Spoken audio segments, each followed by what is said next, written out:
त्वमेव बन्धुश्च सखा त्वमेव त्वमेव विद्या द्रविणं त्वमेव त्वमेव सर्वं मम देव देव त्वमेव सर्वं मम देव देव।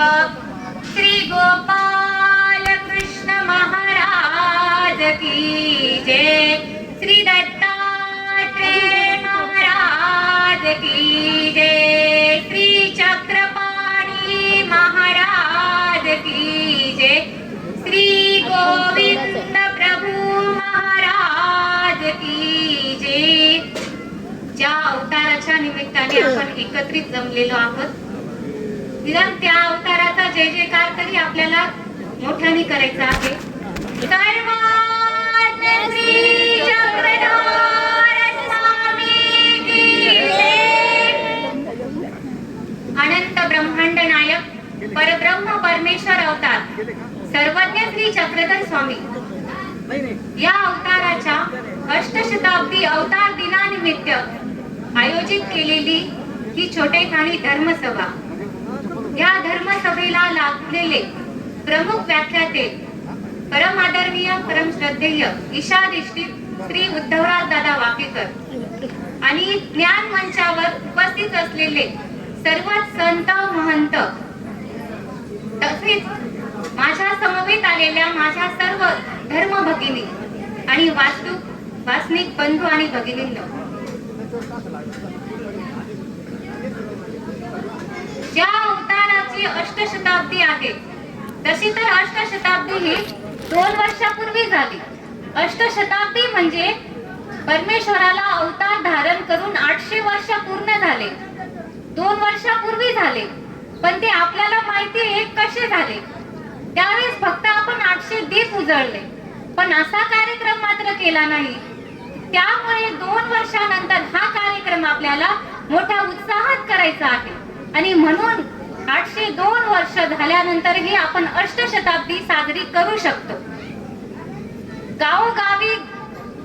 गावोगावी प्रत्येक जिल्ह्यामध्ये, प्रत्येक तालुक्यामध्ये, प्रत्येक गावाला, प्रत्येक घरी हा उत्सव साजरा केला जातो। तर परमेश्वर अवतार धारण करता या भूतलावर परमेश्वराने 800 वर्षापूर्वी अवतार धारण केला। तर कशासाठी केला, का केला ना? या जीवाचा उद्धार करण्यासाठी, जीवाला ज्ञान द्यावे, जीवाला या दुःखापासून सोडवावं, यासाठी अवतार धारण केला। भगवान श्री कृष्ण महाराज गीतेमध्ये अर्जुनाला निरोपण करतात, यदा यदा हि धर्मस्य ग्लानिर्भवति भारत अभ्युत्थानम् अधर्मस्य तदात्मानं सृजाम्यहम् परित्राणाय साधूनां विनाशाय च दुष्कृतां धर्म संस्थापनार्थाय संभवामि युगे युगे।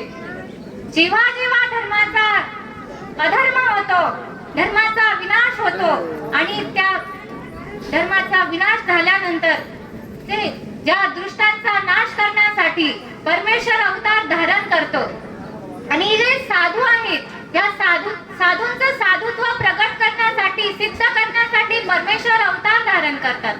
अन्यथा परमेश्वराला हे सर्व राज्य वैभव सोडून या सर्वांचा त्याग करून येण्याची, महाराष्ट्रामध्ये येण्याची, पायी परिभ्रमण करण्याची, आचार करण्याची, वैराग्य करण्याची काहीही गरज नाही, कारण तो स्वयं ईश्वर अवतार आहे। कशासाठी? तर फक्त ह्या एका जीवासाठी, या आपल्या पापी जीवासाठी, या जीवाला पापातून मुक्त करायचं आहे आणि मोक्ष मार्गाच्या वाटचालीकडे त्याला न्यायचं आहे। यासाठी परमेश्वर अवतार धारण करतात। तर परमेश्वर अवतार धारण करून ज्ञान देतात, कारण या जीवाने ज्ञानाच्या धारे आचरण करावं, आपले नरक चुकवावे, संसार बंधनापासून मुक्त व्हावं आणि परमेश्वराच्या वाटचालीकडे जावं। निदान परमेश्वराचा आनंद तरी आपल्याला प्राप्त झाला पाहिजे। संसार तर नाशवंत आहे, हे सर्वांना समजतं। आज इथे सर्व जमलेले आहेत, हे कशासाठी? का नुसता प्रसाद घेण्यासाठी का? नाही, इथे आपण काहीतरी 4 गोष्टी ऐकणार आहोत, पण त्याचा काहीतरी उपयोग केला पाहिजे. कोणी उपदेशी नसेल तर त्यांनी उपदेश घ्यावा. कुणाला देवधर्म करण्याची इच्छा असेल त्याने त्याचं देवधर्माची पद्धत वाढवावी, देवधर्म करावा, जास्तीत जास्त करावा, अनुसरणाची इच्छा करावी. हे अज्ञान, माणसाच्या ठिकाणी जे अज्ञान असतं हे अज्ञान काहीही कामाचं नाही. अज्ञानाशिवाय, ज्ञानाशिवाय माणसाला चांगला मार्ग दिसत नाही. अज्ञान अंधकार हा दूर करावा लागतो. एक उदाहरण आहे, एका म्हातारीची सुई हरपली आणि तिला एका व्यक्तीने विचारलं, बाई तू काय, आजी तू काय सापडती आहे? ती म्हटली, अरे बाबा माझी सुई हरपली. ते व्यक्ती म्हणाले, अगं तू घरात शोध ना. ती म्हणाली, अरे बाबा घरात तर अंधार आहे, घरात काही सापडत नाही. जसे आपल्याला अंधारात काहीही सापडू शकत नाही, तसंच आपल्याला या अज्ञानाच्या अंधारामध्ये आपण काहीच म्हणजे साध्य करू शकत नाही, काहीही साध्य करू शकत नाही. चांगला रस्ता सापडतच नाही आपल्याला. आणि जो हे साधू लोक, संत लोक आपल्याला प्रवचनातून 4 शब्द काहीतरी सांगतात, त्याचा आपण योग्य उपयोग तर करायलाच पाहिजे ना. सांगितलं काय ते म्हण आहे, नळी फुंकिली सोनारे, इकडून तिकडून गेले वारे. इथे ऐकायचं आणि घरी जाऊन सगळं विसरून जायचं असं नाही. सांगणाऱ्याचा बी काहीतरी उपयोग झाला पाहिजे. आपण वेळात वेळ काढून इथं आलो त्याचाही काहीतरी उपयोग झाला पाहिजे. कारण अज्ञान असताना आपल्याला काहीही ओळखता येत नाही, ना देव ओळखता येत, ना साधू ओळखता येत. साधूला ओळखता आलं पाहिजे. साधूला ओळखल्यानंतर आपल्याला पुढे चालून चालून नंतर देव सुद्धा ओळखता आला पाहिजे. अज्ञानत्व इतकं असतं माणसाच्या ठिकाणी का त्याला देव आलेला सुद्धा कळत नाही. बघा एक लीला आहे छोटीशी. आमचे सर्वज्ञ श्री चक्रधर स्वामी महाराष्ट्रामध्ये गंगातीरी पायी भ्रमण करत असताना एका गावाला चालले. एका गावावरून दुसऱ्या गावाला चालले. दुसऱ्या गावाला जात असताना संध्याकाळ झाली. संध्याकाळ झाल्यानंतर एका ठिकाणी कुणाच्याच घरी गेले नाही. एवढ्या मोठ्या गावामध्ये कुणाच्याही घरी गेले नाही, कारण त्या गावामध्ये एकही घर असं नव्हतं का त्या घरी देवाने जावं, त्या जीवाच्या त्यांच्या घरचं जेवण स्वीकार करावं. असा कोणताही भाग्यवान जीव त्या गावामध्ये नव्हता. मग शेवटी देवाला तर तिथं विश्रांती करायचीच होती, पण विश्रांती करायची तर कुठे करायची? एक रस्त्याच्या बाजूला आपण कचरा टाकतो, घाण टाकतो, असा एक उकिरडा होता. आणि देवाने पाहिलं नाही हे घाण आहे, तिथे डायरेक्ट जाऊन देव झोपले. त्या उकिरड्यावर झोपले. उकिरडा म्हणजे आज तुमच्या भागामध्ये तो उकंडा, घाण टाकण्याचा, कचरा टाकण्याचा उकंडा. तिथं तुम्ही उभं सुद्धा राहत नाही. तुमची बसण्याची जागा सुद्धा एक चांगली जागा असते नेमलेली, पण ते उकिरड्यावर देव झोपले. रात्रभर झोपले. देवाने तो उकिरडा पवित्र केला. आणि पहाट झाली, थोडस उजाडलं. उकिरड्या समोर ज्याचं घर होतं त्या घरची बाई आली आणि तिने कचरा, घरातली चुलीतली ती राख तिथे आणून टाकली आणि देवाच्या अंगावर ती राख पडली. देवालाही ते गरम लागलं. पण देवाने आपलं देवत्व, आपलं ईश्वरत्व कधी प्रगट नाही केलं, कारण त्यांचा असा अधिकारही नव्हता, त्या जीवांचं असं भाग्यही नव्हतं की देवाने त्यांना ईश्वरत्व प्रगट करावं, की मी ईश्वर आहे, काहीतरी चमत्कार दाखवावा, असंही त्यांचं भाग्य नव्हतं. त्यानंतर देव उठले, थोडस उजाडलं आणि देव तिथून उठले आणि दुसऱ्या गावाला चालायला लागले. कुणीतरी एकाने पाहिलं, त्या उकिरड्यातून एक माणूस आला. उकिरड्यातून माणूस आला हे पाहिल्यानंतर किती दुर्बुद्धी सुचावी, किती वाईट विचार असतात ना लोकांचे. त्यांनी विचार केला, या उकिरड्यातून माणूस आला, पण माणूस कसा आला?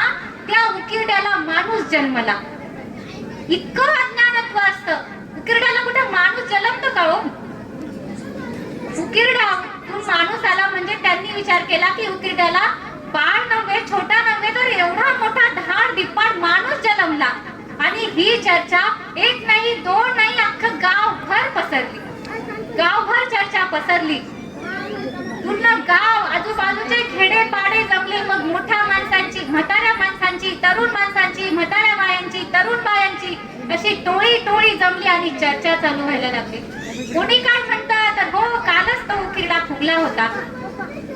मला वाटलंच होतं असं काहीतरी असेल. हे बघितलं ते बघितलं, ज्याच्या त्याच्या प्रकारे जे ते चर्चा करू लागलं. चर्चेला फक्त विषय पाहिजे असतो. चांगल्या गोष्टीची चर्चा नाही होत, पण वाईट गोष्टीची लगेच चर्चा होती. आणि मग ती चर्चा रंगली, चर्चा रंगली. देव तर सर्वज्ञ, सर्व जाण आहेत, ईश्वर आहे. ते समोर निघून गेले आणि त्यांच्या दिव्यत्वाने, ईश्वरत्वाच्या शक्तीने ते सर्व बघत होते. अज्ञानपणाचं कार्य ह्या जीवाचं बघत होते. हा जीवाचा किती अज्ञानपणा असतो. तर समोर देव समोरच्या गावाला गेले. ही चर्चा एवढी रंगली, आजूबाजूचे गाव, खेडे पाडे सगळे लोक जमले आणि त्यांची चर्चा. आता या उकिरड्याला तर माणूस जगत नाही, करायचं काय?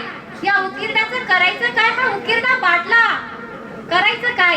तर त्यांनी एक युक्ती सुचवली. ब्राह्मणाकडे गेले. अख्खे ब्राह्मण शोधले, पूर्ण पंचक्रोशीतले सगळे ब्राह्मण शोधले. कुणालाच याचा न्याय निवाडा लागत नव्हता. हा उकिरडा बाटला, तर याच्यासाठी करायचं काय हे कुणालाही कळत नव्हतं. पण शेवटी एक ब्राह्मण काही फुकट कोणती गोष्ट सांगतो का हो? लग्न लावतो तर काही फुकट लावतो का? पूजा करून देतो तर काही फुकट करतो का? त्याला पैसे द्यावा लागतात. ते ब्राह्मणाकडे गेले. त्यांनी सांगितलं असं असं आहे. तर तेव्हा ब्राह्मण म्हणाला एवढी दक्षिणा द्यावं लागत. ते म्हणले मान्य आहे, देऊ म्हणे, दक्षिणा देऊ, पण तुम्ही आम्हाला हे काहीतरी सांगा, उकिरड्याचं करायचं काय? त्यांनी सांगितल्यानंतर त्यांनी अख्ख्या त्यांच्या पोथ्या ग्रंथ शोधले आणि काहीतरी युक्ती सुचली. मग त्या ब्राह्मणाने त्या लोकांना सांगितलं, मोठ्या विद्वान लोकांना सांगितलं की तुम्ही आता हा उकिरडा पूर्ण साफ करा, पूर्ण साफ करा. त्याच्यावरती सडा संमार्जन करा, रांगोळ्या काढा, काही पूजा अर्चा करा, तोरणं लावा. हे सगळी ह्या ब्राह्मणाने युक्ती सांगितली आणि त्याच्या ह्या युक्तीच्या प्रमाणे त्यांनी दक्षिणाही त्या लोकांकडून घेतली. त्याचं सांगलं, या लोकांना सांगितलं. अज्ञान लोक फक्त चमत्काराच्या मागे पळतात. मग त्यांनी ते काम केलं. तो उकिरडा पूर्ण स्वच्छ केला, सारवला, सडा केला, रांगोळ्या काढल्या, तिथं पूजा अर्चा सर्व केलं. आणि मग अजून ब्राह्मणाने एवढंच नाही तर अजून काय युक्ती सांगितली? अख्खं गाव, आजूबाजूचे सर्व खेड्यातील सर्व लोक, पंचक्रोशीतले सगळे घर, सगळ्यांना खीर चपातीचं जेवण घालायचं. सगळ्यांना खीर चपातीचं जेवण घालायच्या, पंक्ती उठवायच्या. त्यांनी तेही केलं, सुरुवात केली, सगळं केलं. आणि देव हा चमत्कार बघत होते. पण कुणाच्याही मनाला, म्हणजे कुणाच्याही बुद्धीला असा विचार आला नाही की काहीतरी वेगळा चमत्कार असेल, दैवी शक्ती असेल, काहीतरी असेल, कोणीतरी तो पुरुष असेल, तो गेला, कोणी पाहिला, आपण त्याला शोधावं. हे कुणाच्याही बुद्धीला आलं नाही, कुणाच्याच मनात आलं नाही. शेवटी सगळे अज्ञानच. आणि असा सगळे जेवण करत सगळ्या पंक्ती उठत गेल्या. सगळे लोक पार पोट भरू जेवण केलं आणि नंतर मग पार घरचे डबे सगळं भरून नेलं. एवढंच नाही तर 2-2 दिवसाचं भरून सुद्धा नेलं घरी. इतके त्यांना आनंद झाला या पंक्तीचा. आणि मग शेजारच्या गावाचे लोक त्या पंक्तीमध्ये जेवायसाठी येत होते. तर देव त्या रस्त्याने चालले होते. देवाने कधी आपलं ईश्वरत्व प्रगट नाही केलं, आपल्या मूर्तीतून कधी प्रकाश नाही दाखवला, पण तो ज्याला दाखवला त्यालाच दाखवला. ज्याचा अधिकार होता, जो भाग्याचा जीव होता, त्यालाच दाखवला. आणि माणसं तिकडून येत होते पंक्तीला जेवण्यासाठी, दुसऱ्या गावावरून येत होते आणि देव इकडून जात होते. ते लोक देवाला काय म्हणतात? चला ना हो, चला आम्ही शेजारच्या गावाला चाललो, तिथं असं झालं म्हणे, उकिरडा व्याला, उकिरड्याचं आता पवित्र केलं उकिरडा आणि त्याच्यामुळे अख्ख्या गावामध्ये पंक्ती उठत आहेत आणि त्यामुळे आम्ही सगळे जेवायला चाललो. ते देवाला म्हटले. देवाने मनुष्याला मान दिला, मनुष्यासारखे वागले आणि देव त्यांच्या बरोबर त्या गावाला गेले. पंक्तीला गेले, साधारण सर्वसामान्य माणसासारखे देव त्या पंक्तीत जेवले. त्या जेवणाचं, त्या अन्नदानाचं पुण्यही त्यांना मिळालं असं. एवढ्या याच्यामध्ये देव जेवले, पण त्यांना कुणालाही कळालं नाही का एक परमेश्वर अवतार आपल्या इथे येऊन जेवण करून गेला. आपल्याला दर्शन झालं, ते कुणाच्याही लक्षात आलं नाही. इतकं माणसाच्या ठिकाणी अज्ञान असतं. हे अज्ञान काही कामाचं नाहीये. कुणी काही सांगितलं, कुणी काही सांगितलं, एखाद्या साधूने सांगितलं तुम्ही ह्या देवाला भजू नका, ते ऐकणार आणि सोडून देणार. पण तसं नाही ना, हे आपल्याला करायलाच पाहिजे. याच्यासाठी तर परमेश्वर अवतार धारण करतात. गरज काय परमेश्वराला अवतार धारण करण्याची? एवढा मोठा राजमहाल, राजवैभव, एवढी मोठी सत्ता, एवढं सोडून महाराष्ट्रामध्ये येण्याची, वैराग्य आचरण्याची काय गरज काय आहे? तर आपला जीवाचा उद्धार करण्यासाठी फक्त परमेश्वर अवतार धारण करतात की जेणेकरून आपल्याला सुख मिळालं पाहिजे, परमेश्वराचा आनंद प्राप्त झाला पाहिजे, यासाठी परमेश्वर अवतार धारण करतात. आणि या निमित्ताने ही छोटीशी धर्मसभा आयोजित केलेली असते. अष्टशताब्दी आहे. अष्टशताब्दी म्हणजे 800 वर्ष पूर्ण झाले, वर 2 वर्ष झाले. म्हणजे प्रत्येक ठिकाणी आपण 800 दीप लावून ही अष्टशताब्दी साजरी करतो. पण 800 दीपच लावतो, पण आपण असा तरी विचार केला पाहिजे कधीच ते 800 दीप लावून आपला फायदा काय आहे? ठीक आहे, तो फक्त भाव आहे, पण आपल्या अंतःकरणामध्ये ज्ञानाचा, निर्वेदाचा, अनुतापाचा, अनुशोचाचा, अर्थतेचा एक तरी दीप आपण लावायला पाहिजे, नाहीतर काही अर्थ नाही. या निमित्ताने आम्हाला आमच्या श्री गुरुजींच्या आज्ञेवरून आम्ही इथे बोलू शकलो. त्यांच्या प्रसन्नतेने आम्ही इथे उभं राहिलो.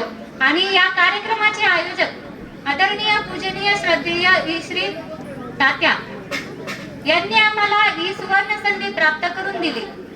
मी या कार्यक्रमाच्या निमित्ताने एवढेच बोलू इच्छिते की असेच उत्तरोत्तर तात्यांना हे धर्मकार्य घडत राहो आणि अशीच सर्वांची तात्यांना साथ लाभो. एवढे बोलून मी माझ्या विचारांना विराम देते. दंडवत प्रणाम.